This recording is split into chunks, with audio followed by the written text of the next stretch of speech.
Did you know that Vandenberg launched surplus Bomark missiles for the Navy to use for target practice? In the post-war shuffle by the services to redefine, or as in the case of the newly formed U.S. Air Force, define missions in an effort to guard against the Soviet threat, the Air Force accepted responsibility for continental air defense. In a defense strategy that called for fighter aircraft intercepts on the coast and Army anti-aircraft batteries on the interior of the country, Air Force planners saw a need for an area defense weapon, one that could be filled by the Bomark, a Boeing surface-to-air missile in testing with the University of Michigan's Aeronautical Research Center, giving rise to the name Bomark. In 1952, the Air Force projected a fleet of 52 Bomark air defense missile squadrons throughout the United States, Vandenberg Air Force Base among them.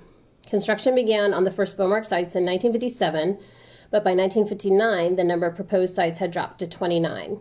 On 29 March 1960, that number dropped again to 8 U.S. sites along the eastern seaboard and 2 Canadian sites.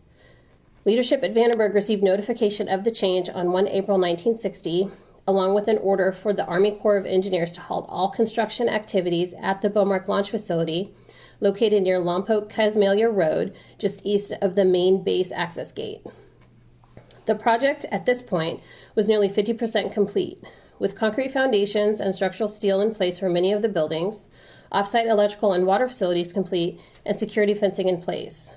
The Air Force, as directed, returned for credit what materials they could, reallocated what they could not return, and otherwise reused the remaining materials. The site itself was later repurposed as a trailer park for base residents, with the concrete foundations used for trailer spaces. Just 5 years later, the U.S. Navy offered the Bomark A new lease on life, acquiring 125 missiles from the Air Force and modifying them for use as targets.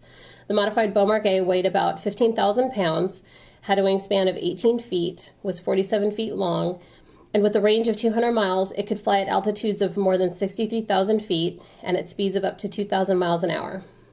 In September 1965, construction began on 2 coffin-type launchers and a ground control station on South Vandenberg using, in part, materials from the East Coast Bomark sites.